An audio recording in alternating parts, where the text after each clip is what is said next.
추운 겨울 폐지 줍는 할아버지께 점퍼 한 벌을 드렸습니다. 그저 따뜻하셨으면 했습니다. 그런데 일주일 후 제 인생이 완전히 바뀌었습니다. 사연을 시작하기 전에 구독과 좋아요 한번 눌러주시면 큰 힘이 됩니다. 그리고 영상을 보시고 아래 댓글에 마음을 나눠주신다면 오늘 하루가 더욱 특별해질 거예요. 자, 그럼 이제 이야기를 시작할까 합니다. 11월의 찬바람이 서울 도심을 핥히고 지나갔다. 출근 시간대의 강남 한복판, 유리와 철근으로 솟아오른 A급 오피스 빌딩 앞. 회전문을 통과하는 사람들의 발걸음은 빨랐다. 모두가 앞만 보고 걸었다. 손에 든 커피는 아직 뜨거웠고 코트깃은 세워져 있었다. 아무도 뒤를 돌아보지 않았다. 그 아침의 공기는 차가움을 넘어 날카로웠다. 하늘은 회색이었고 빌딩 숲 사이로 부는 바람은 뼈속까지 파고들었다. 거리의 은행나무는 이미 잎을 다 떨궜고 보도블록 위에는 낙엽과 먼지가 뒤섞여 굴러다녔다. 출근길 사람들은 목도리를 더 바짝 당기고 장갑을 낀 손으로 스마트폰을 들여다보며 횡단보도를 건넜다. 신호가 바뀌자 차들이 일제히 출발했다. 배기가스가 하얗게 피어올랐다. 빌딩 입구 유리문 앞에 한 사람이 서 있었다. 낡은 털모자를 깊이 눌러 쓴 노인이었다. 모자 아래로 보이는 얼굴은 주름으로 가득했고 겨울 햇살에도 핏기 없이 창백했다. 목에 두른 목도리는 여러 번 빨아 색이 바랬고 그 위로 걸친 패딩 점퍼는 솜이 군데군데 빠져나와 있었다. 점퍼 안에는 여러 겹의 옷이 겹쳐 입혀져 있었다.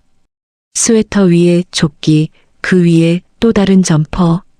추위를 막기 위한 몸부림이 그대로 드러났다. 바지는 무릎 부분이 닳아 천이 얇아져 있었고 신발은 양쪽 밑창이 모두 닳아 발 뒤꿈치가 거의 드러나 보였다. 노인의 손에는 끈으로 묶인 폐지 뭉치가 들려 있었다. 박스를 눌러 펴고 묶은 것이 한 아름이나 되었다. 손잡이용 끈은 낡은 비닐끈이었고 노인의 손가락은 그것을 쥔 채 빨갛게 얼어 있었다. 손등에는 검버섯이 가득했고 손톱 사이에는 때가 끼어 있었다. 자동문이 열렸다. 출근하는 직장인 2명이 노인을 스쳐 지나갔다. 아무도 그를 보지 않았다. 아니, 본 척하지 않았다. 시선은 자연스럽게 위를 향했고 발걸음은 빨라졌다. 노인은 그들이 지나갈 때까지 문 옆으로 비켜섰다. 로비 안쪽에서 경비원이 다가왔다. 50대 중반쯤 되어 보이는 남자였다. 제복은 다림질이 잘 되어 있었고 어깨에 단 명찰은 반짝였다. 그는 노인을 위아래로 훑어보더니 얼굴을 찌푸렸다. 여기서 뭐 하세요? 목소리는 낮았지만 날카로웠다. 로비 전체로 퍼져나갔다. 대리석 바닥과 높은 천장이 그 소리를 증폭시켰다. 엘리베이터 앞에 서 있던 사람들이 고개를 돌렸다. 커피를 마시던 사람이 빨대를 입에서 뗐다. 신문을 보던 사람이 신문을 내렸다. 모두의 시선이 한 곳으로 모였다. 노인은 한 걸음 뒤로 물러섰다.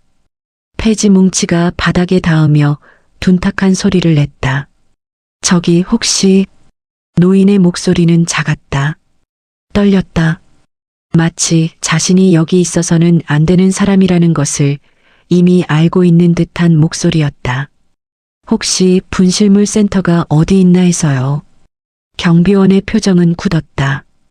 1층 안내데스크 가보세요. 그는 손으로 로비 안쪽을 가리켰다. 그러나 그의 눈은 노인의 손에 들린 폐지 뭉치를 향해 있었다. 근데 그 폐지는 밖에 두고 들어가셔야 합니다.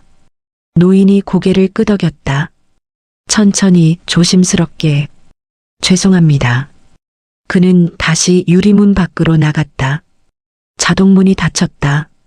노인은 폐지 뭉치를 입구 옆 화단 모서리에 내려놓았다. 허리를 굽히는 동작이 어색했다. 관절이 굳은 듯 삐걱거리는 것처럼 보였다. 폐지를 내려놓은 후에도 그는 한참 동안 허리를 펴지 못했다. 손으로 허리를 짚고 천천히 몸을 일으켰다. 로비 안으로 다시 들어온 노인의 발걸음은 더욱 조심스러웠다. 대리석 바닥을 밟는 그의 신발 소리는 거의 들리지 않았다. 마치 소리를 내서는 안 된다는 듯 발끝으로 살금살금 걸었다. 안내 데스크는 로비 중앙에 있었다. 하얀 대리석 테이블 뒤에 젊은 여직원이 앉아 있었다. 그녀는 모니터를 보고 있었다. 노인이 다가가자 그녀는 고개를 들었다. 그러나 미소는 짓지 않았다. 무슨 일이세요? 말투는 정중했지만 차갑게 느껴졌다. 저기 지갑을 잃어버렸는데요. 혹시 여기 맡겨진 게 분실물은 따로 없습니다. 언제 잃어버리셨는데요? 어제쯤인 것 같은데. 여기는 사무실 건물이라 외부인 출입이 제한되어 있어요. 아마 다른 곳에서 잃어버리신 것 같은데요. 여직원의 말은 짧고 단호했다. 대화를 빨리 끝내고 싶어하는 기색이 역력했다. 노인은 고개를 끄덕였다. 그렇군요. 감사합니다. 그는 다시 천천히 몸을 돌렸다. 로비를 가로질러 나가는 그의 뒷모습은 더욱 작아 보였다. 어깨는 축 처져 있었고 걸음걸이는 힘이 없었다. 자동문이 열렸다. 찬바람이 로비 안으로 밀려 들어왔다. 노인은 그 바람 속으로 사라졌다. 로비에 남은 사람들은 다시 각자의 일상으로 돌아갔다. 엘리베이터 버튼을 누르고 커피를 마시고 스마트폰을 확인했다. 아무 일도 없었다는 듯이. 그러나 한 사람만은 움직이지 않았다. 엘리베이터 앞에 서 있던 여자였다. 20대 후반쯤 되어 보이는 그녀는 손에 테이크아웃 커피 한 잔을 들고 있었다. 검은색 코트에 회색 머플러를 두른 단정한 차림이었다. 그녀의 이름은 정수연. 이 빌딩 13층에 입주한 IT 스타트업의 총무팀 대리였다. 수연은 유리문 밖을 바라봤다. 노인이 화단 옆에서 폐지 뭉치를 다시 어깨에 메고 있었다. 그는 끈을 어깨에 걸치려 했지만 무게 때문에 계속 미끄러졌다. 한 번, 두 번, 세 번. 그는 포기하지 않았다. 얼어붙은 손으로 끈을 움켜쥐고 다시 어깨에 걸쳤다. 이번에는 성공했다. 그러나 그 무게에 몸이 한쪽으로 기울었다.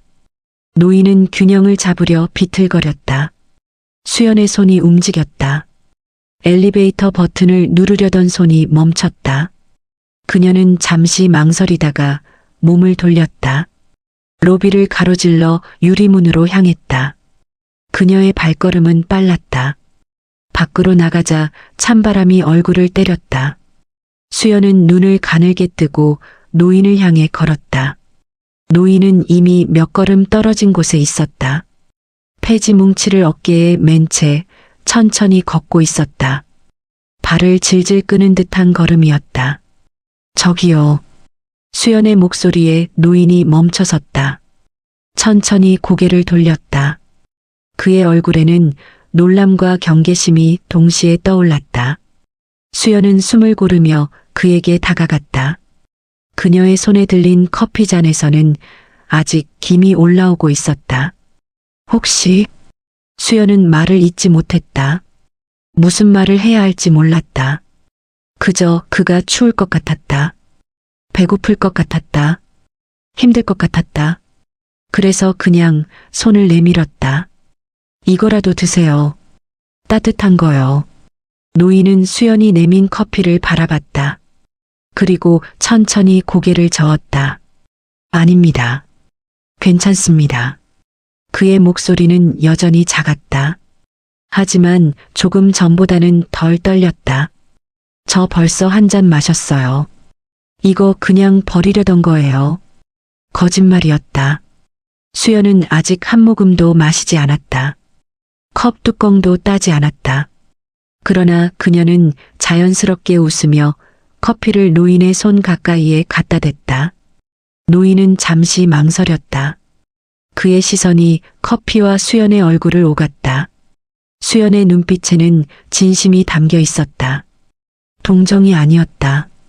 연민도 아니었다. 그냥 따뜻함이었다. 노인은 조심스럽게 손을 뻗었다. 얼어붙은 손가락이 종이컵을 감쌌다. 컵에서 전해지는 온기가 그의 손바닥으로 스며들었다. 고맙습니다. 그 말이 노인의 입에서 나오는 데는 긴 시간이 걸렸다. 마치 오랫동안 누군가에게 고맙다는 말을 해본 적이 없는 사람처럼. 천천히 드세요. 조심히 가시고요. 수연은 가볍게 고개를 숙이고 돌아섰다. 빌딩으로 돌아가는 그녀의 뒷모습을 노인은 한참 동안 바라봤다. 그의 손에 들린 커피에서는 여전히 김이 피어올랐다. 그날 아침 서울 도심 한복판에서 두 사람의 작은 만남이 있었다. 아무도 주목하지 않는 만남이었다. 그러나 그 만남은 곧 모든 것을 바꿀 시작이었다. 그날 저녁 하늘은 더 어두웠다. 오후 6시가 조금 넘은 시각, 거리의 가로등이 하나둘 켜지기 시작했다. 퇴근 시간에 지하철역은 사람들로 북적였다. 개찰구를 통과하는 사람들의 발소리, 에스컬레이터의 기계음, 어디선가 들려오는 버스킹 음악. 모든 소리가 뒤섞여 웅웅거렸다. 역 입구 계단을 올라온 수연은 목도리를 더 바짝 당겼다. 저녁 공기는 아침보다 더 차가웠다. 입에서 나오는 숨이 하얗게 피어올랐다. 그녀는 집으로 가는 길을 걷기 시작했다. 몇 걸음 가지 않아 익숙한 모습이 눈에 들어왔다. 지하철역 맞은편 골목 입구였다. 가로등 불빛이 닿지 않는 어두운 곳. 거기에 한 노인이 서 있었다. 아침에 본 그 노인이었다. 낡은 털모자, 색바랜 패딩, 그리고 손에는 커다란 검은 비닐봉지. 노인은 길가에 놓인 재활용 수거함을 뒤지고 있었다. 플라스틱 통 안에 손을 넣어 박스를 꺼냈다. 펼쳐서 확인하고 접어서 비닐봉지에 넣었다. 그 동작을 반복했다. 천천히 조심스럽게. 수연은 그 자리에 멈춰섰다. 사람들이 그녀를 스쳐 지나갔다. 모두 바쁜 걸음으로 집을 향해 갔다. 아무도 골목 입구에 노인을 보지 않았다. 아니, 보고도 못 본 척했다. 그것은 이 도시에서 너무나 익숙한 풍경이었다. 수연은 핸드폰을 꺼내 시간을 확인했다. 6시 15분. 집에 가려면 아직 버스를 한 번 더 타야 했다. 피곤했다. 하루 종일 일했고 점심도 제대로 먹지 못했다. 집에 가서 쉬고 싶었다. 하지만 그녀의 발은 집이 아닌 다른 곳을 향했다. 수연은 길을 건너 근처 편의점으로 들어갔다. 형광등 불빛이 환했다. 매장 안은 따뜻했다. 입구에 들어서자 자동문이 닫히며 밖에 찬 공기를 차단했다. 그녀는 삼각김밥 코너로 갔다. 참치, 김치, 불고기, 여러 종류가 있었다. 수연은 참치와 김치 2개를 집었다. 그리고 음료 코너로 가서 바나나 우유 한 팩을 집었다. 마지막으로 계절 상품 코너에 있는 핫팩을 5개 집었다. 계산대로 가는 길에 그녀는 잠시 멈칫했다. 손에 든 물건들을 내려다봤다. 삼각김밥 2개, 바나나 우유, 핫팩 5개. 이것은 분명 그녀 자신을 위한 것이 아니었다. 내가 왜 이러고 있지? 수연은 스스로에게 물었다. 답은 나오지 않았다. 그저 마음이 그렇게 하라고 했다. 그래서 그녀는 계산대로 갔다. 8,500원입니다. 계산대 직원은 무표정하게 말했다. 바코드를 찍고 비닐봉지에 담는 동작이 기계적이었다. 수연은 카드를 내밀었다. 결제 완료 소리가 울렸다. 편의점을 나서자 다시 찬바람이 얼굴을 때렸다. 수연은 비닐봉지를 꽉 쥐고 골목 입구로 향했다. 노인은 여전히 그곳에 있었다. 이번에는 길 건너편 다른 수거함 앞에 서 있었다. 비닐봉지가 아까보다 더 불룩해져 있었다.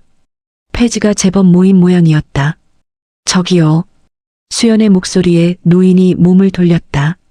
수연을 알아본 그의 눈이 크게 떠졌다. 아침에 네, 맞아요. 수연은 미소를 지으며 다가갔다. 그리고 손에 든 비닐봉지를 내밀었다. 이거요. 제가 편의점에서 너무 많이 샀는데 혼자 다 못 먹을 것 같아서요. 노인은 고개를 저었다. 아침보다 더 단호하게. 안 됩니다. 제가 어떻게, 진짜 많이 샀어요. 저 원래 충동 구매 좀 하거든요. 이거 안 받으시면 그냥 버려야 해요. 수연의 목소리에는 애원하는 듯한 톤이 섞여 있었다. 노인은 그녀의 얼굴을 바라봤다.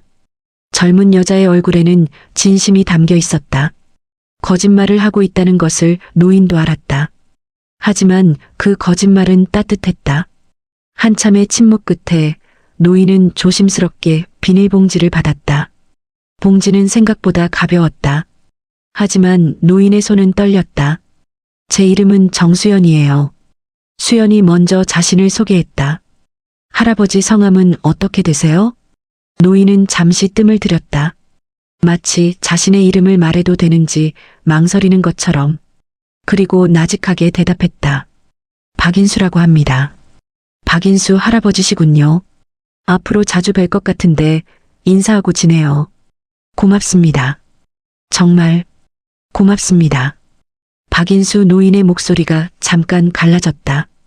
그는 고개를 숙여 수연이 그의 표정을 볼 수 없게 했다. 그럼 저 먼저 갈게요. 조심히 들어가세요. 수연은 손을 흔들고 돌아섰다. 그러나 몇 걸음 가지 않아 뒤를 돌아봤다. 박인수 노인은 여전히 그 자리에 서 있었다. 손에 든 비닐봉지를 내려다보고 있었다. 그의 어깨가 미세하게 떨리고 있었다. 수연은 다시 앞을 보고 걸었다. 그녀의 가슴 한쪽이 따뜻해지는 것을 느꼈다. 추운 겨울밤이었지만 그 따뜻함은 진짜였다. 그날 밤 집에 돌아온 수연은 침대에 누워 천장을 바라봤다. 박인수 노인의 얼굴이 떠올랐다. 주름 깊은 얼굴, 얼어붙은 손, 그리고 떨리는 목소리. 저분은 왜 저렇게 살고 계실까? 수연은 궁금했다. 하지만 동시에 알아서는 안 될 것 같다는 생각도 들었다. 모든 사람에게는 말하고 싶지 않은 사연이 있다. 그것을 함부로 캐묻는 것은 예의가 아니었다. 그저 도울 수 있을 때 돕는 것. 그것만으로도 충분하다고 수연은 생각했다. 창밖으로 서울의 야경이 보였다. 수많은 불빛들이 반짝였다. 그 불빛 아래 어딘가에서 박인수 노인도 밤을 보내고 있을 것이었다. 수연은 눈을 감았다. 그리고 내일 다시 그를 만나면 무엇을 해줄 수 있을지 생각했다. 일주일이 흘렀다. 그 일주일 동안 수연과 박인수 노인은 5번 더 마주쳤다. 어떤 날은 아침 출근길에, 어떤 날은 저녁 퇴근길에. 노인은 언제나 같은 옷을 입고 같은 모습으로 거리를 걸었다. 폐지를 모으거나 빈 캔을 주우며. 수연은 그때마다 작은 것들을 건넸다. 따뜻한 커피, 편의점 도시락, 빵 한 봉지, 목장갑 한 켤레. 처음에는 사양하던 노인도 점점 익숙해졌다. 거절하는 횟수가 줄어들었다. 대신 고맙다는 말이 늘어났다. 하지만 대화는 여전히 짧았다. 노인은 자신에 대해 말하지 않았다. 어디서 사는지, 가족은 있는지, 왜 폐지를 줍는지. 아무것도 말하지 않았다. 수연도 묻지 않았다. 그저 만나면 짧게 인사하고 필요한 것을 건네고 헤어졌다. 그렇게 일주일이 지났고 금요일이 왔다. 그날은 유난히 추웠다. 기상청은 한파 경보를 발령했다. 체감 온도는 영하 10도 아래로 떨어졌다. 거리의 사람들은 모두 두꺼운 외투를 껴입고 다녔다. 패딩, 롱코트, 두꺼운 목도리. 그럼에도 추위는 옷 속으로 파고들었다. 수연은 퇴근 후 회사 근처 백화점에 들렀다. 연말 세일 기간이라 곳곳에 할인 현수막이 붙어 있었다. 사람들로 붐볐다. 에스컬레이터를 타고 3층 남성 캐주얼 매장으로 올라갔다. 매장 안은 따뜻했다. 난방이 잘 되어 있어서 외투를 입고 있으면 땀이 날 정도였다. 수연은 코트 지퍼를 내렸다. 매장 직원이 다가왔다. 20대 초반으로 보이는 여자 직원이었다. 밝은 미소를 지으며 인사했다. 어서 오세요. 찾으시는 거 있으세요? 겨울 점퍼 보러 왔어요. 제일 따뜻한 걸로요. 이쪽으로 오세요. 직원은 수연을 매장 안쪽으로 안내했다.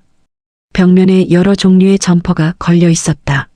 롱패딩, 숏 패딩, 경량 패딩. 색상도 다양했다. 검정, 네이비, 베이지, 카키. 이 제품이 올해 신상이고요. 충전재가 구스다운이라 굉장히 따뜻합니다. 직원이 검은색 롱패딩을 꺼내 보였다. 목까지 올라오는 높은 깃에 안감은 기모 처리가 되어 있었다. 손으로 만져보니 부드럽고 두툼했다. 이거 괜찮네요. 사이즈는 라지로 주세요. 피팅 해보시겠어요? 아니요, 괜찮아요. 선물용이거든요. 아, 선물이시구나. 포장도 해드릴까요? 네, 부탁드려요. 직원이 점퍼를 접어 박스에 담았다. 포장지로 예쁘게 감싸고 리본을 묶었다. 그 모든 과정을 지켜보는 수연의 표정은 진지했다. 총 12만 원입니다. 수연은 카드를 건넸다. 12만 원. 이번 달 용돈의 절반이 넘는 금액이었다. 월급날까지 아직 열흘이나 남았다. 그동안 허리띠를 졸라매야 할 것이었다. 하지만 후회는 없었다. 수연은 포장된 박스를 들고 백화점을 나섰다. 밖은 더 추워져 있었다. 해가 완전히 진 후였다. 거리의 가로등이 모두 켜져 있었고 상점의 네온 사인이 반짝였다. 그녀는 평소 박인수 노인이 나타나던 장소들을 하나씩 돌아다녔다. 지하철역 근처, 빌딩 뒤편 골목, 편의점 앞. 그러나 노인은 보이지 않았다. 1시간을 돌아다녔지만 허사였다. 오늘은 너무 추워서 일찍 들어가신 건가? 수연은 집으로 돌아갔다. 박스는 현관 신발장 위에 올려두었다. 내일 다시 찾아보기로 했다. 토요일 아침 10시 수연은 다시 거리로 나갔다. 손에는 어제 산 점퍼 박스가 들려 있었다. 평소보다 더 많은 곳을 돌아다녔다. 역 주변, 공원, 대형마트 근처, 그리고 마침내 지하철 2번 출구 근처에서 박인수 노인을 발견했다. 노인은 손수레를 끌고 있었다. 녹슨 철제 손수레에는 폐지와 박스가 가득 쌓여 있었다. 높이가 노인의 어깨까지 올라올 정도였다. 손수레를 끄는 노인의 걸음은 느렸다. 한 걸음 한 걸음이 힘겨워 보였다. 인수 할아버지. 수연이 손을 흔들며 달려갔다. 노인이 멈춰서서 뒤를 돌아봤다. 수연을 알아본 그의 얼굴에 희미한 미소가 떠올랐다. 수연 씨, 오늘은 일찍 나오셨네요. 주말이라 폐지가 많아서요. 사람들이 대청소를 하나 봅니다. 노인의 목소리는 평소보다 조금 밝았다. 손수레에 폐지가 많이 모인 것이 기분 좋은 모양이었다. 수연은 들고 있던 박스를 노인 앞에 내밀었다. 이거요. 할아버지 드리려고 샀어요. 노인이 박스를 내려다봤다. 예쁘게 포장된 선물 상자였다. 그는 고개를 저었다. 이건 안 됩니다. 너무 비싼 거 아닙니까? 아니에요. 백화점에서 세일해서 엄청 싸게 샀어요. 수연은 거짓말을 했다. 세일 기간이긴 했지만 그 점퍼는 할인 상품이 아니었다. 그리고 사실은요. 수연은 잠깐 숨을 고르고 말을 이었다. 제가 사이즈를 잘못 샀어요. 환불하려고 했는데 입어봐서 안 된대요. 그냥 버리기는 아까워서요. 또 거짓말이었다. 박인수 노인은 그것을 알았다. 수연의 눈빛을 보면 알 수 있었다. 하지만 노인은 더 이상 거절하지 않았다. 왜냐하면 정말로 추웠기 때문이다. 어제 밤부터 오늘 아침까지 노인은 제대로 잠을 자지 못했다. 추위 때문에 계속 깼다. 몸에 걸친 옷들은 이제 한계였다. 더 이상 체온을 지켜주지 못했다. 정말 고맙습니다. 노인이 박스를 받았다. 두 손으로 조심스럽게 받았다. 손이 떨렸다.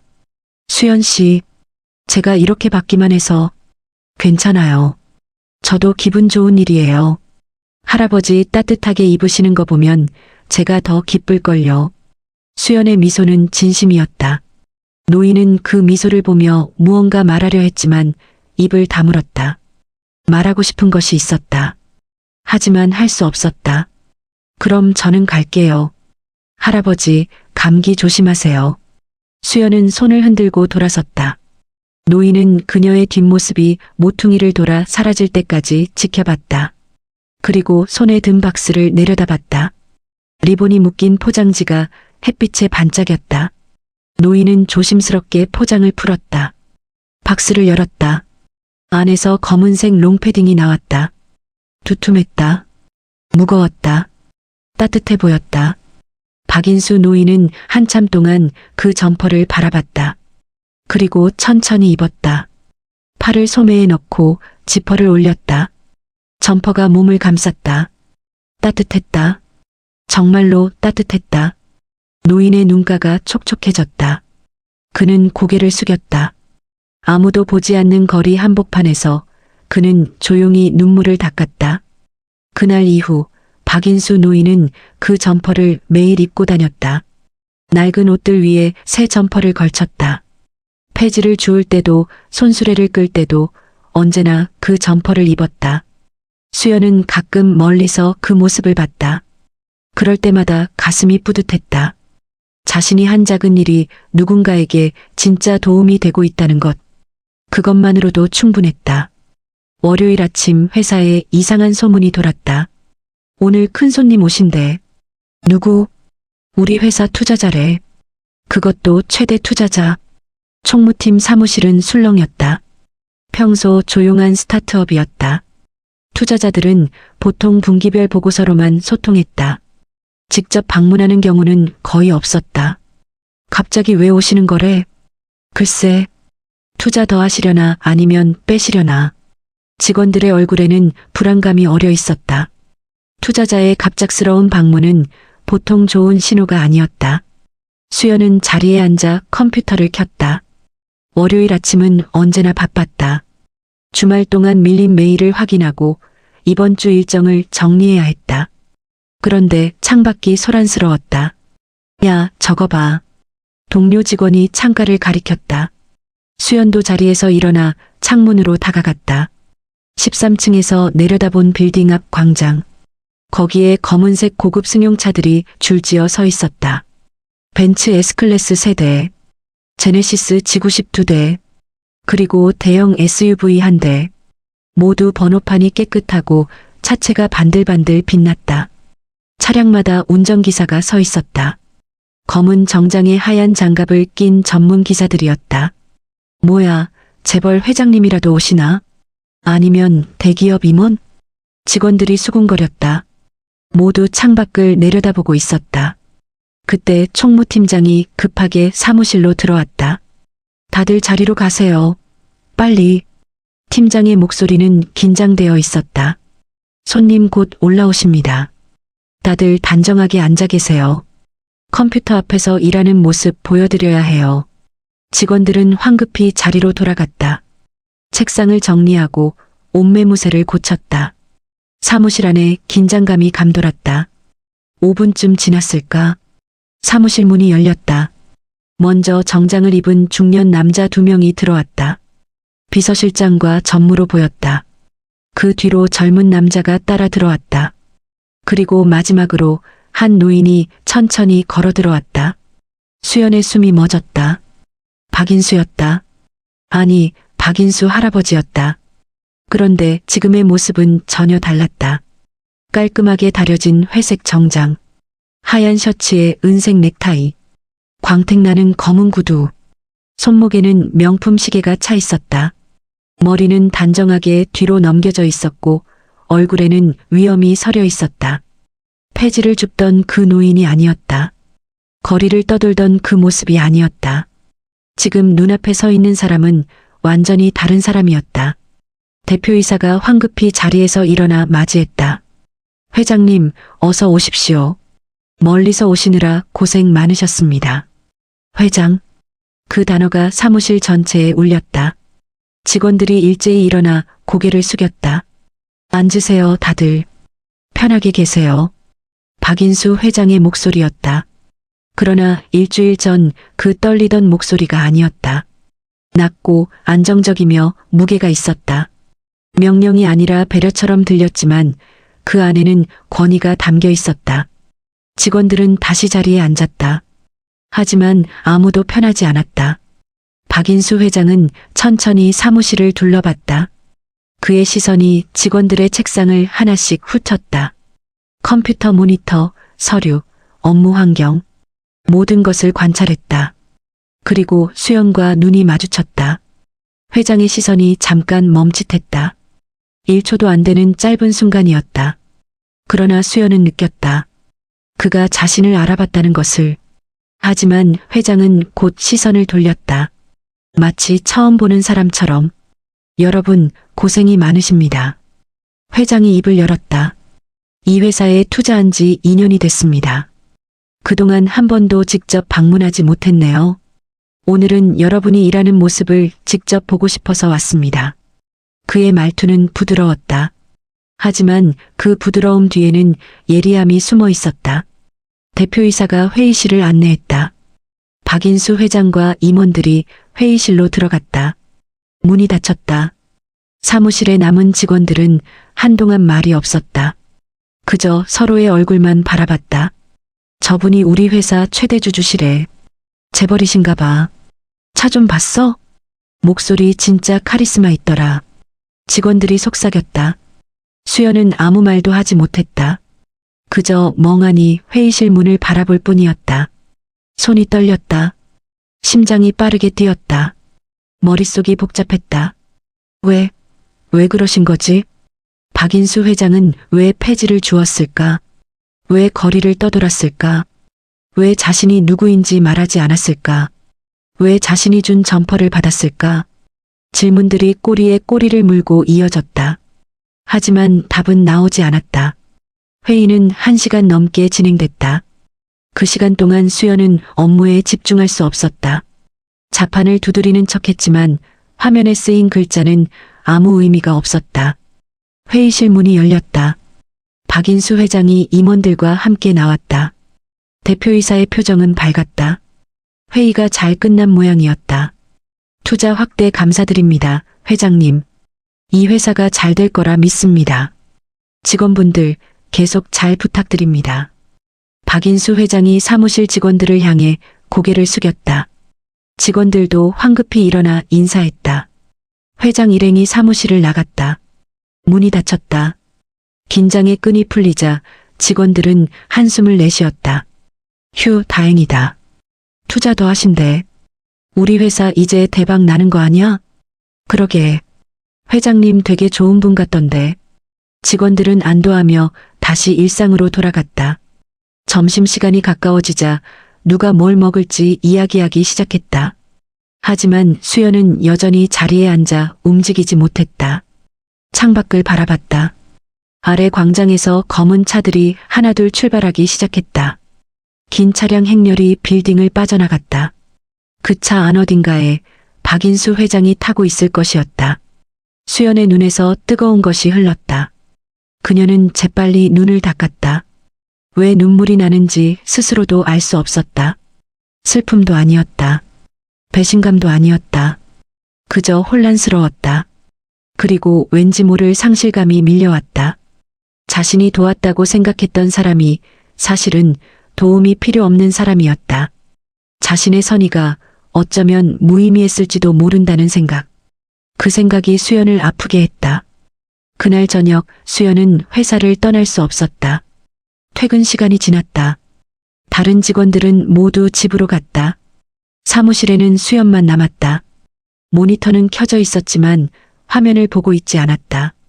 그녀는 멍하니 창밖을 바라봤다. 해가 완전히 졌다. 빌딩의 불빛들이 하나둘 켜졌다.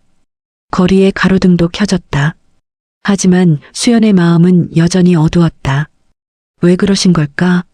같은 질문이 계속 머릿속을 맴돌았다. 박인수 회장은 왜 그런 행동을 했을까? 시험이었을까? 아니면 게임이었을까? 자신은 그 게임의 말이었던 걸까? 그때 사무실 문이 열렸다. 수연이 깜짝 놀라 고개를 돌렸다. 문 앞에 한 남자가 서 있었다. 오전에 박인수 회장과 함께 왔던 중년 남자였다. 비서실장으로 보였다. 정수연 대리님 맞으시죠? 남자의 목소리는 정중했다. 네, 맞습니다. 박인수 회장님께서 찾으십니다. 수연의 심장이 쿵 내려앉았다. 지금요? 네. 1층 로비에 계십니다. 잠깐 뵙고 싶다고 하셨습니다. 수연은 자리에서 일어났다. 다리에 힘이 들어가지 않았다. 가방을 집으려다 놓쳤다. 다시 집었다. 손이 떨렸다. 안내해드리겠습니다. 비서실장이 말했다. 수연은 고개를 끄덕이고 그를 따라 나섰다. 엘리베이터를 타는 동안 침묵이 흘렀다. 층수 표시등이 하나씩 내려갔다. 13, 12, 11, 10. 수연은 자신의 심장 소리를 들을 수 있었다. 1층에 도착했다. 엘리베이터 문이 열렸다. 로비는 한산했다. 저녁 시간이라 사람이 거의 없었다. 경비원만 안내데스크에 앉아 있었다. 그리고 유리문 앞 박인수 회장이 서 있었다. 정장 차림이었지만 넥타이는 풀어져 있었다. 코트를 입지 않아서 조금 추워 보였다. 그는 창밖을 바라보고 있었다. 빌딩 밖의 야경을, 수많은 불빛들을. 회장님 모셔왔습니다. 비서실장이 말했다. 박인수 회장이 천천히 돌아섰다. 고생했네. 올라가 있게. 알겠습니다. 비서실장이 고개를 숙이고 엘리베이터로 돌아갔다. 로비에는 수연과 박인수 회장만 남았다. 잠시 침묵이 흘렀다. 회장이 먼저 입을 열었다. 수연 씨. 그 호칭은 일주일 전과 똑같았다. 거리에서 부르던 그 호칭? 오늘 놀라셨죠? 수연은 대답하지 못했다. 그저 고개를 끄덕였다. 죄송합니다. 회장의 목소리는 부드러웠다. 거짓말을 한 것 같아서요. 아니에요. 수연이 고개를 저었다. 저야말로 제가 실례를 많이 했습니다. 제가 주제넘게. 아닙니다. 회장이 수연의 말을 끊었다. 수연 씨는 잘못한 게 없어요. 오히려 제가 고맙습니다. 무엇이? 수연 씨는 제가 누구인지 몰랐잖아요. 그런데도 도와주셨어요. 회장이 한 걸음 다가왔다. 그게 얼마나 귀한 일인지 아십니까? 수연은 고개를 들어 회장을 바라봤다. 그의 눈빛은 진지했다. 그 안에는 진심이 담겨 있었다. 저는 회장이 말을 이었다. 작년에 아들을 잃었습니다. 수연의 숨이 멎었다. 교통사고였어요. 28살이었죠. 회장의 목소리가 잠깐 떨렸다. 그는 잠시 말을 멈추고 심호흡을 했다. 그 아이가 생전에 자주 하던 말이 있었습니다. 아버지, 사람을 돈으로 보지 마세요. 사람을 사람으로 보세요. 회장은 창밖을 바라봤다. 저는 평생을 사업하며 살았습니다. 사람을 만날 때마다 계산했어요. 이 사람이 나한테 이득이 되는지 손해가 되는지 그것만 생각했죠. 그런데 아들이 떠나고 나니 문득 궁금해졌습니다. 내가 아무것도 없다면 사람들이 나를 어떻게 대할까? 회장이 다시 수연을 바라봤다. 그래서 한 달 동안 거리를 걸어봤습니다. 폐지를 주우며 노숙인처럼 살아봤어요. 그래서 네, 그렇게 한 달을 살았습니다. 그리고 알았죠. 대부분의 사람들은 저를 쳐다보지도 않는다는 것을.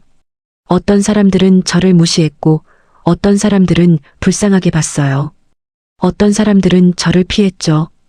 회장의 말투는 담담했다. 감정을 드러내지 않으려 애쓰는 것 같았다. 그런데 수연 씨는 달랐어요. 수연 씨는 저를 사람으로 대해줬습니다.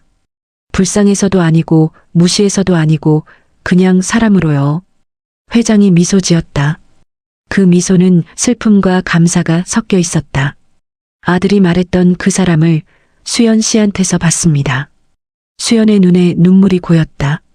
참으려 했지만 흘러내렸다. 저는 그냥이 아닙니다. 회장이 주머니에서 명함을 꺼내 수연에게 건넸다. 혹시 어려운 일이 있으면 언제든 연락하세요. 제가 도울 수 있는 일이라면 돕겠습니다. 수연은 떨리는 손으로 명함을 받았다. 흰색 명함에 금색 글씨로 이름이 적혀 있었다. 박인수. 그 아래 회장이라는 직함. 그리고 이것도. 회장은 다시 주머니에서 흰색 봉투 하나를 꺼냈다. 두툼한 봉투였다. 수연의 손바닥보다 컸다. 이건 받을 수 없어요. 수연이 손을 저었다. 본능적으로 알았다. 그 안에 큰 돈이 들어있다는 것을. 이건 제 마음입니다. 부담 갖지 마세요. 정말 괜찮습니다. 저는 그냥 당연한 일을 했을 뿐이에요. 수연의 목소리는 떨렸다. 당연한 일이라고 생각하신다면 더 받으셔야죠. 회장의 목소리에는 확신이 담겨 있었다. 세상에 당연한 일하는 사람이 드물거든요. 수연 씨 같은 사람이 귀합니다. 하지만 제가 받은 따뜻함의 값입니다. 돈으로 환산할 수는 없지만 그래도 제 마음을 표현하고 싶어서요. 회장은 봉투를 수연의 손에 쥐어줬다.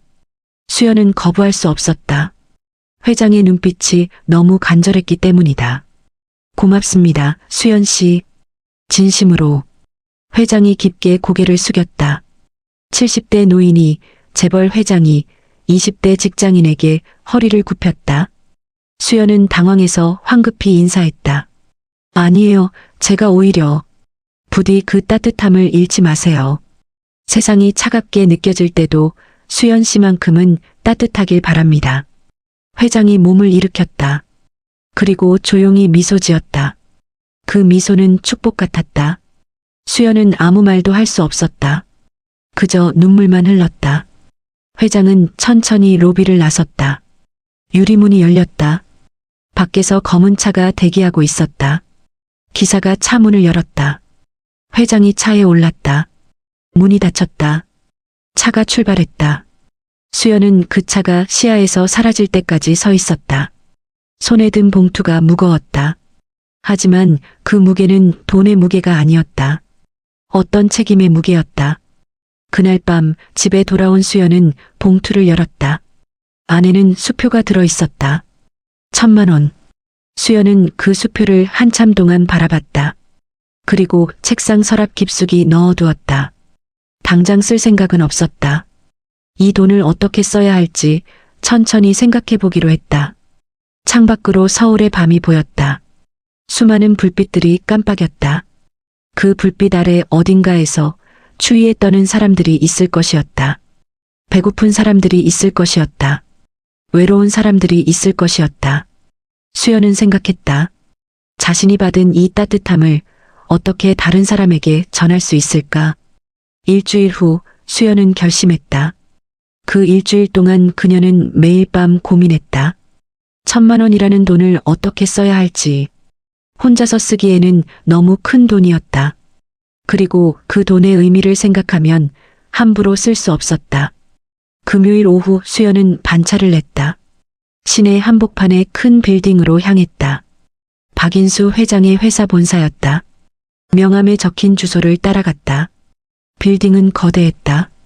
30층이 넘는 초고층 건물이었다. 로비는 대리석으로 마감되어 있었고 천장은 높아서 목이 아플 정도였다.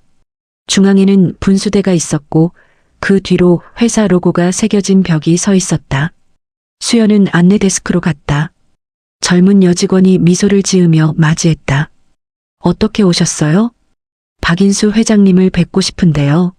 수연이 명함을 내밀었다. 회장이 준 그 명함이었다. 직원의 표정이 굳었다. 그녀는 명함을 자세히 들여다봤다. 그리고 전화를 걸었다. 비서실입니다. 손님 한 분이 회장님 명함을 가지고 오셨는데요. 네, 정수연 씨라고. 네, 알겠습니다. 전화를 끄는 직원의 태도가 완전히 달라졌다. 바로 모시겠습니다. 이쪽으로 오세요. 직원이 수연을 전용 엘리베이터로 안내했다. 일반 엘리베이터와 떨어진 곳에 있는 유리문으로 막힌 특별한 엘리베이터였다. 이 엘리베이터는 최상층으로만 갑니다. 직원이 카드를 찍자 유리문이 열렸다. 수연은 엘리베이터에 올랐다. 문이 닫혔다. 엘리베이터가 빠르게 올라갔다. 귀가 먹먹해졌다. 35층에 도착했다. 문이 열리자 넓은 복도가 나타났다. 양쪽 벽에는 그림이 걸려 있었다. 바닥은 카펫이 깔려 있어서 발소리가 나지 않았다. 복도 끝에 비서가 서 있었다. 40대 중반쯤 되어 보이는 여자였다. 단정한 정장 차림이었다. 정수연 씨 맞으시죠? 이쪽으로 오세요. 비서가 수연을 안내했다. 큰 나무문 앞에 섰다. 비서가 노크했다. 회장님, 정수연 씨 모셔왔습니다. 들어오라고 하게. 안에서 박인수 회장의 목소리가 들렸다. 비서가 문을 열었다. 회장실은 넓었다. 아니, 엄청나게 넓었다. 한쪽 벽 전체가 유리창이었고 서울 전경이 한눈에 들어왔다. 남산타워가 보였고 한강도 보였다. 멀리 북한산 능선까지 보였다. 방 중앙에는 커다란 책상이 있었다. 그 뒤에 박인수 회장이 앉아 있었다. 그는 서류를 보고 있다가 고개를 들었다. 어서 오세요. 회장이 일어나 수연을 맞이했다. 그는 책상을 나와 한쪽에 마련된 응접 공간으로 안내했다. 가죽 소파와 유리 테이블이 있었다. 앉으세요. 수연은 소파에 앉았다. 회장도 맞은편에 앉았다. 비서가 차를 가져왔다. 따뜻한 허브차였다. 은은한 향이 퍼졌다. 비서가 나가고 문이 닫혔다. 방 안에는 수연과 회장만 남았다. 수표는 잘 받으셨죠? 회장이 먼저 말을 꺼냈다. 네. 그래서 왔어요. 수연은 가방에서 흰색 봉투를 꺼냈다. 일주일 전 받았던 그 봉투였다. 수표가 그대로 들어 있었다. 돌려드리려고요. 수연이 봉투를 테이블 위에 올려놓았다. 회장의 표정이 굳었다. 왜요? 저는 돈을 받으려고 도와드린 게 아니에요. 그냥 마음이 그래서 한 거예요. 수연의 목소리는 떨렸지만 단호했다. 그걸 알고 드리는 겁니다. 회장이 몸을 앞으로 기울였다. 수연 씨가 돈 때문에 그런 게 아니라는 걸 저도 압니다. 그래서 더 드리고 싶은 겁니다. 하지만 이건 너무 큰 돈이에요. 저는 그럼 제 부탁을 들어주실 수 있겠습니까? 회장이 수연의 말을 끊었다. 부탁이요? 네. 회장은 잠시 창밖을 바라봤다. 그리고 천천히 말을 이었다. 제 아들이 만들려고 했던 재단이 있습니다. 어려운 사람들을 돕는 재단이었죠. 따뜻한 세상 재단이라는 이름이었어요. 수연은 조용히 들었다. 그 아이는 대학 때부터 봉사활동을 많이 했습니다. 노숙인 쉼터, 무료 급식소, 독거노인 돌봄. 이런 일들을 했죠. 회사 일은 별로 관심이 없었어요. 저는 그게 못마땅했습니다. 회장의 목소리가 낮아졌다. 아들과 자주 다퉜습니다. 회사 일을 배우라고, 사업을 물려받아야 한다고. 그런데 그 아이는 끝까지 고집을 부렸어요. 자기는 다른 삶을 살고 싶다고. 회장은 잠시 말을 멈췄다. 그의 눈가가 붉어졌다. 그리고 재단을 만들겠다고 했습니다. 아버지 돈으로 만들지 않겠다고, 자기가 직접 돈을 모아서 만들겠다고. 그렇게 3년을 일했어요. 작은 회사에 다니면서 월급을 모아서. 수연의 가슴이 먹먹해졌다. 그렇게 5천만 원을 모았습니다. 그걸로 재단을 만들려고 했죠. 서류도 다 준비했어요. 그런데 회장의 목소리가 갈라졌다. 사고가 났습니다. 봉사활동을 가던 길에 빗길이었어요. 차가 미끄러졌고 그렇게 회장은 더 이상 말을 잇지 못했다. 그는 눈을 감았다. 깊게 숨을 들이쉬었다. 수연은 아무 말도 할 수 없었다. 그저 조용히 기다렸다. 한참 후 회장이 눈을 떴다. 제가 그 재단을 대신 만들었습니다. 아들이 모았던 5천만 원으로 시작했어요. 그리고 제 돈을 더 넣어서 지금은 큰 재단이 됐죠. 하지만 실질적인 운영은 제대로 안 되고 있어요. 직원들은 있지만 아들이 원했던 그런 방식이 아닙니다. 서류 작업, 회계 처리, 형식적인 기부, 그런 것들만 하고 있어요. 회장이 수연을 똑바로 바라봤다. 수연 씨가 그 일을 해줬으면 합니다. 수연의 눈이 커졌다. 저요? 네. 재단에서 일해주세요. 정규직으로요. 급여는 지금보다 2배 드리겠습니다. 하지만 저는 그런 일을 해본 적이, 경험은 중요하지 않습니다. 회장이 고개를 저었다. 저는 수연 씨 같은 사람이 필요합니다. 진짜 사람을 보는 눈을 가진 사람. 형식이 아니라 진심으로 돕고 싶은 사람. 수연은 말문이 막혔다. 물론 강요하지는 않겠습니다. 수연 씨가 원하지 않으면 안 해도 돼요. 하지만 회장의 목소리가 간절해졌다. 제 아들이 꿈꿨던 세상을 수연 씨라면 만들 수 있을 것 같습니다. 수연 씨한테서 그 아이를 봤거든요. 수연의 눈에서 눈물이 흘렀다. 그녀는 고개를 숙였다. 눈물을 닦았다. 그리고 천천히 고개를 들었다. 생각해봐도 될까요? 물론입니다. 충분히 생각하세요. 천천히요. 회장이 미소 지었다. 그 미소는 따뜻했다. 수연은 고개를 끄덕였다. 그리고 일어섰다. 그럼 생각해보고 연락드릴게요. 기다리겠습니다. 회장도 일어나 그녀를 문까지 배웅했다. 수연이 돌아서려는 순간 회장이 말했다. 수연 씨, 네, 고맙습니다. 진심으로. 수연은 미소로 답했다. 그리고 회장실을 나섰다. 엘리베이터를 타고 내려오는 동안 수연은 창밖을 바라봤다. 서울의 풍경이 점점 아래로 내려갔다. 빌딩들, 도로들, 사람들. 모든 것이 작아졌다. 하지만 수연의 마음은 커졌다. 어떤 가능성이 열리는 것 같았다. 자신이 진짜 하고 싶었던 일, 의미 있는 일을 할 수 있는 기회. 수연은 결정했다. 이미 마음은 정해져 있었다. 일주일이 더 지났다. 그 일주일 동안 수연은 많은 것을 생각했다. 지금의 회사를 떠나는 것, 새로운 일을 시작하는 것, 그것이 정말 옳은 선택인지. 현재 다니는 회사는 편했다. 동료들도 좋았고 일도 익숙했다. 출근길도 가까웠고 업무 강도도 적당했다. 무난한 회사 생활이었다. 하지만 마음 한편에서는 다른 목소리가 들렸다. 이대로 계속 살 건가? 그냥 무난하게, 안전하게, 의미 없이. 수연은 대학 때부터 막연하게 생각해왔다. 언젠가는 더 의미 있는 일을 하고 싶다고. 누군가에게 진짜 도움이 되는 일을. 돈을 벌기 위한 일이 아니라 세상을 조금이라도 나은 곳으로 만드는 일을. 그런데 현실은 그렇지 못했다. 대학을 졸업하고 취업하고 월급을 받고 생활하고 그렇게 시간이 흘렀다. 꿈은 점점 멀어졌다. 하지만 지금 기회가 왔다. 금요일 저녁 수연은 다시 박인수 회장에게 전화를 걸었다. 회장님, 저 정수연입니다. 아, 수연 씨. 어떻게 생각하셨어요? 하고 싶습니다. 그 일. 전화기 너머로 회장의 안도하는 숨소리가 들렸다. 고맙습니다. 정말 고맙습니다. 대신 조건이 있어요.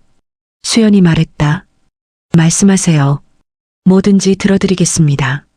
제가 도울 사람들을 제가 직접 찾아가고 싶어요. 회장은 잠시 침묵했다.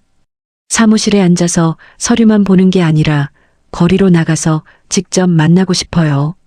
노숙인 분들, 독거노인 분들, 어려운 사람들을 직접 얼굴을 보고 이야기를 듣고 필요한 걸 직접 전해드리고 싶어요. 수연의 목소리는 확고했다.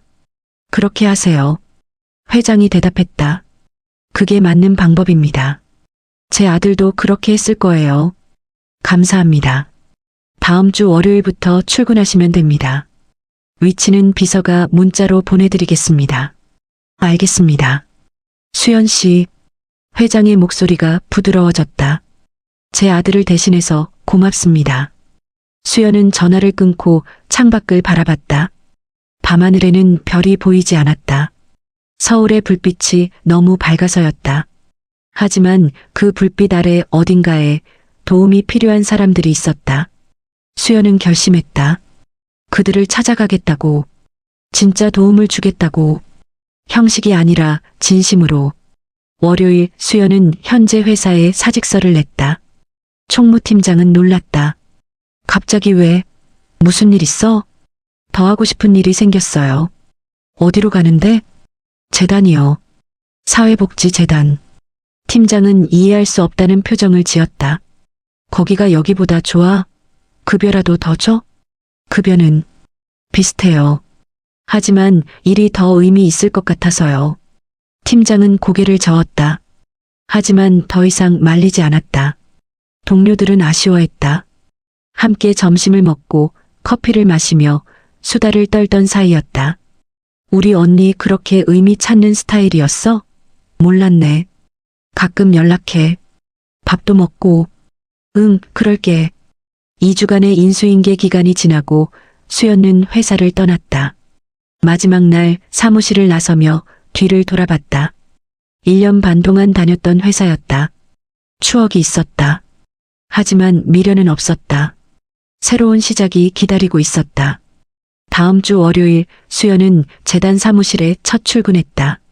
강남 한복판의 작은 빌딩 3층이었다. 사무실은 생각보다 소박했다. 책상 6개, 직원 5명. 회계, 총무, 사업기획. 모두 40대 이상이었다. 직원들은 수연을 반겼다. 회장님께서 많이 말씀하셨어요. 젊은 분이 오신다고. 잘 부탁드립니다. 수연은 인사했다. 그리고 회의실에서 업무 브리핑을 받았다. 재단의 사업 내용, 예산, 진행 중인 프로젝트들. 생각보다 규모가 컸다. 연간 예산이 50억이 넘었다. 하지만 대부분의 예산은 큰 단체에 기부하는 형식이었다. 사회복지법인, 요양원, 장학재단. 이런 곳들에 돈을 보내고 보고서를 받는 시기였다. 직접 지원 사업은 안 하나요? 수연이 물었다. 직접 지원은 손이 많이 가요. 일일이 대상자를 찾고 확인하고 전달하고 인력이 부족해서 못하죠. 사업팀장이 대답했다. 그럼 이제부터 하면 되죠. 수연이 말했다. 직원들이 그녀를 바라봤다. 제가 그 일을 할게요. 거리로 나가서 직접 찾아가서 필요한 분들을 도울게요. 사업팀장이 난처한 표정을 지었다. 그게 말처럼 쉽지 않아요. 예산 집행도 복잡하고 대상자 선정도 까다롭고. 제가 배우겠습니다. 시간이 걸리더라도 제대로 하고 싶어요. 수연의 눈빛은 확고했다. 팀장은 더 이상 반대하지 않았다. 그날부터 수연의 진짜 일이 시작됐다. 한 달이 지났다. 수연은 이제 재단 일에 익숙해졌다. 매일 아침 9시에 출근해서 오전에는 서류 작업을 했다. 지원 대상자 명단, 예산 계획, 보고서, 이런 것들을 처리했다. 그리고 오후에는 거리로 나갔다. 노숙인 쉼터, 무료 급식소, 쪽방촌, 독거노인 가정, 그런 곳들을 찾아다녔다. 사람들을 만났다. 이야기를 들었다. 필요한 것을 물었다. 그리고 도왔다. 어떤 날은 겨울 옷을 전달했다. 어떤 날은 쌀과 반찬을 나눴다. 어떤 날은 그냥 이야기를 들어주기만 했다. 그것만으로도 충분했다. 사람들은 자신의 이야기를 들어주는 누군가가 있다는 것만으로 위로받았다. 수연은 행복했다. 피곤했지만 보람찼다. 월급은 예전보다 조금 더 많았지만 그것 때문이 아니었다. 자신이 하는 일이 진짜 의미가 있다는 것. 누군가의 삶에 작은 변화를 만들고 있다는 것. 그것이 수연을 행복하게 만들었다. 어느 토요일 오후였다. 수연은 쉬는 날이었지만 밖으로 나갔다. 예전에 박인수 회장을 만났던 그 거리를 걷고 싶었다. 이유는 알 수 없었다. 그냥 걷고 싶었다. 지하철역 근처, 빌딩 앞 광장. 익숙한 풍경이었다. 사람들은 여전히 바쁘게 걸어 다녔다. 아무도 주변을 보지 않았다. 수연은 천천히 걸었다. 그리고 빌딩 입구 앞에 섰다. 유리문 너머로 로비가 보였다. 대리석 바닥, 높은 천장. 그곳에서 박인수 회장을 처음 봤었다. 그때였다. 유리문 앞에 한 젊은 남자가 서 있었다. 20대 초반으로 보였다. 손에는 두툼한 서류 봉투가 들려 있었다. 이력서인 듯했다. 양복을 입고 있었지만 옷은 조금 낡아 보였다. 구겨진 흔적이 있었다. 신발도 오래된 것 같았다. 남자는 로비 안을 들여다보고 있었다. 들어가야 할지 말아야 할지 망설이는 표정이었다. 손이 떨렸다. 긴장한 것이 역력했다. 수연은 그 모습을 보며 멈춰섰다. 남자가 용기를 내어 로비 안으로 들어갔다. 경비원이 다가갔다. 남자는 무언가를 설명했다. 경비원이 고개를 끄덕이며 안내 데스크를 가리켰다. 남자는 고개를 숙이며 데스크로 향했다. 그런데 남자의 걸음이 불안했다. 다리를 절뚝이는 것처럼 보였다. 신발이 맞지 않는 듯했다. 아니면 오래 걸어서 발이 아픈 것일 수도 있었다. 수연은 지켜봤다. 남자가 안내데스크 직원과 이야기를 나누고 있었다. 직원이 무언가를 확인하고 전화를 걸었다. 남자는 그 옆에 서서 기다렸다. 손으로 이력서 봉투를 꼭 쥐고 있었다. 몇 분 후 직원이 남자에게 무언가를 말했다. 남자의 표정이 밝아졌다. 고개를 끄덕이며 인사했다. 그리고 로비 한쪽 소파 쪽으로 걸어갔다. 면접 시간까지 기다려야 하는 모양이었다. 남자는 소파에 앉았다. 그러나 편하게 앉지 못했다. 등을 꼿꼿이 세우고 무릎 위에 이력서를 올려놓고 계속 확인했다. 사진이 제대로 붙어 있는지, 서류에 구김은 없는지, 손으로 몇 번이고 만지며 정리했다. 수연은 근처 카페로 들어갔다. 입구에서 보이는 카페였다. 따뜻한 아메리카노 2잔을 주문했다. 그리고 빵 1개도 샀다. 단팥빵이었다. 카페를 나와 다시 빌딩으로 향했다. 로비 안으로 들어갔다. 남자는 여전히 소파에 앉아 있었다.